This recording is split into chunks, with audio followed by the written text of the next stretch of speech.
I'm Dr. Anne Wand. I'm the founder and director of the Oxford Method, where we provide remote assistance for international students looking at UK admissions as well as UK university preparatory courses.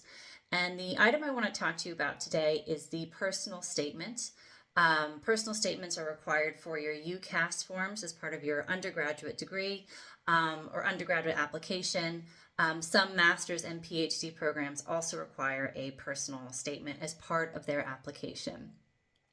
The main piece of advice, of which there is many, but one important thing I see over and over again is when people are looking at their personal statements, sometimes they'll provide what we would call like a checklist or a laundry list of all the different things that they have done. And that's useful to know about your background, but you also have a CV that you will be sending in as part of your application. And if you just reiterate exactly what's on your CV, those who are working at admissions are going to be like, there's nothing new to see here. This doesn't really stand out. Why should we be picking this student as opposed to somebody else? So when you're thinking about the degree that you're going to do, you need to be asking yourself a lot of things. The first thing is, why do you need this degree? Why this particular degree in law? Why this particular degree in anthropology or biology? What sort of career do you see for yourself after you get this degree? How do you see this particular degree at this particular department, at this particular school, benefiting your life so you can have that career that you're looking for? Quite a few times we will have students who say, I want to go to Oxford, I want to go to Cambridge, I want to go to LSE, I want to go to name your school. But it's more because they want to go because of the name associated with it, rather than asking themselves whether or not that particular university is going to have the things that they need to achieve the career that they want.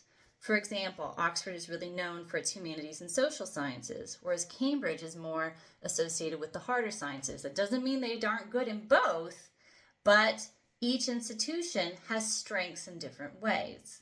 Same with Imperial College if you want to go into physics. Imperial is a great place to go for physics. But you need to be able to demonstrate in that personal statement exactly why you have thought this through, that you have done your homework. The other thing, particularly for PhD students, and I know they're not going to like this, but I'm going to be completely honest. A lot of people go into a doctoral program because they want to be an academic, and that's a very admirable thing to want to be. However, in academia, the way it is set up these days is there are not enough jobs for the amount of people who are graduating with doctorates. So if you are going to do a PhD, you have to ask yourself, what is your plan B? You want to be an academic? I wish you the best of luck. We will do whatever we can to help you in your application journey. But if that's it, if that's the only reason you're getting your doctorate, you need to ask yourself, what can you use your doctorate for if you don't make it into university?